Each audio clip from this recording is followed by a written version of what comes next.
Rod निकाली और मेरे हस्बैंड के सर पर रॉड से वार कर दिया। दिल्ली के जल्लाद। आज की तारीख में अब बात करेंगे उस खबर की जिसने सारी दिल्ली को शर्मसार कर दिया है। दिल्ली के संगम विहार में रहने वाले एक बड़े अस्पताल के डेंटल टेक्नीशियन को सड़क पर एक शख्स ने सिर्फ इस वजह से पीटा क्योंकि उसकी गाड़ी को मामूली सा नुकसान हुआ था। सवाल यह कि कहां खो गए हैं हम अपनी संवेदनशीलता। आइए देखते हैं रिपोर्ट जो हमारे समाज को, जो दिल्ली को आईना दिखा रही है। मेरे हस्बैंड ने उनको बोला सॉरी भैया, गलती से हो गया।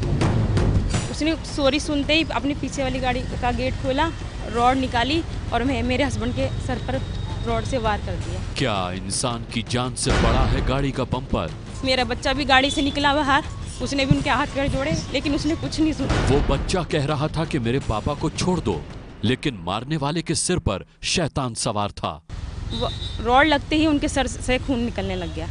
उसके बाद भी वो सॉरी बोलते रहे। मैंने उनकी रॉड पकड़ी, उन्होंने मेरा हाथ झटक दिया, कह रहा मैडम आप गाड़ी में बैठो। मैंने कहा भैया मैं गाड़ी में बैठूँ, आप मेरे हस्बैंड को पीट रहे, आप बोल रहे मैं गाड़ी में बैठूँ। उसके बाद उसने 2-3 रॉड और उनके सर पर मारी, वो गिर गए, बेहोश हो गए। प्रदीप के सिर से खून निकल रहा था, वो बार बार सॉरी बोल रहे थे, लेकिन विनीत हैवान बन चुका था।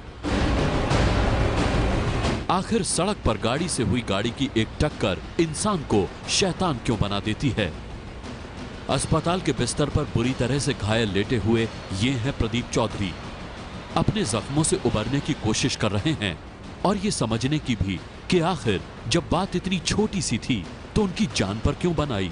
पत्नी सदमे में है, घटना के बारे में बताती हैं तो आंखों में खौफ होता है और गला भर्रा उठता है। वो गिर गए, बेहोश हो गए और उनके शोल्डर पे भी उन्होंने 2-3 रॉड मारी हैं। उसकी वाइफ थी और उसका बच्चा भी था। वो भी मना कर रहे थे? हाँ, उसकी वाइफ मना कर रही थी लड़ाई मत करो, लेकिन उसने सुनी नहीं एक भी। मेरा बच्चा भी गाड़ी से निकला बाहर, उसने भी उनके हाथ पैर जोड़े लेकिन उसने कुछ नहीं सुना। दिल दहला देने वाली ये वारदात देश की राजधानी दिल्ली में हुई। पूरा मामला शनिवार रात करीब 10:30 बजे का है, जब गुड़गांव के फोर्टिस अस्पताल के डेंटिस्ट विभाग में काम करने वाले प्रदीप चौधरी परिवार के साथ जनकपुरी से संगम विहार अपने घर लौट रहे थे। प्रदीप अपनी रिट्स गाड़ी से मेहरौली बदरपुर रोड के रास्ते घर जा रहे थे। रास्ते में ट्रैफिक था तो गाड़ियां धीरे धीरे चल रही थीं। प्रदीप की गाड़ी के आगे वैगनार चल रही थी।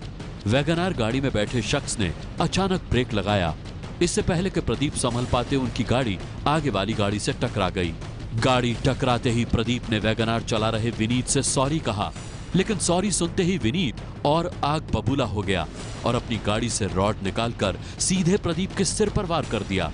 प्रदीप की पत्नी गिड़गिड़ाती रही, लेकिन विनीत ने उन्हें भी धक्का दे दिया। मैं मना करती रही लेकिन वो सुना नहीं, उसने कुछ नहीं सुना, उसने मुझे भी धक्का दे दिया। मेरे भी यहाँ पे स्वेलिंग हो गई थी, मेरे को भी ट्रीटमेंट मिला था। मैंने कहा भैया लड़ो मत, आपका जो नुकसान होगा आपस में बात कर लो, लेकिन उसने एक भी नहीं सुनी हमारी। मारता ही रहा। फिर भीड़ थी वहाँ पर, उनमें से लोगों ने उसको पकड़ लिया। हैरानी की बात यह है कि दक्षिणी दिल्ली के खिड़की एक्सटेंशन में रहने वाले विनीत के साथ उसकी पत्नी और बच्चे भी गाड़ी में मौजूद थे। उन्होंने भी विनीत को रोकने की कोशिश की, लेकिन विनीत के सर पे खून सवार था। वो प्रदीप को तब तक पीटता रहा जब तक प्रदीप बेहोश नहीं हो गए। इसके बाद आसपास के लोगों ने विनीत को पकड़ लिया और उसे पुलिस के हवाले कर दिया। तस्वीरों में आप साफ देख सकते हैं कि वैगनार गाड़ी के पीछे बम्पर को मामूली सा नुकसान हुआ है और प्रदीप की गाड़ी के आगे वाले बम्पर को भी तकरीबन उतना ही।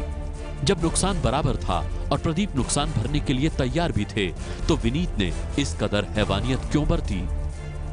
पुलिस ने विनीत को हिरासत में लिया और गिरफ्तार करके जेल भेज दिया है। इसके अलावा जो प्रदीप चौहान थे उनको अभी फोर्टिस अस्पताल में भर्ती कराया गया, जहां पर उनका इलाज चल रहा है। सड़क पर मामूली बात पर मारपीट यानी रोड रेस के बढ़ते मामलों ने एक बार फिर दिल्ली को शर्मसार कर दिया। ऐसे में सवाल उठता है कि क्या दिल्ली वालों का दिल इतना पत्थर हो चुका है कि छोटी सी बात पर वो जान लेने पर आमादा हो जाते हैं? रॉड निकाली और मेरे हस्बैंड के सर पर रॉड से वार कर दिया। दिल्ली के जल्लाद।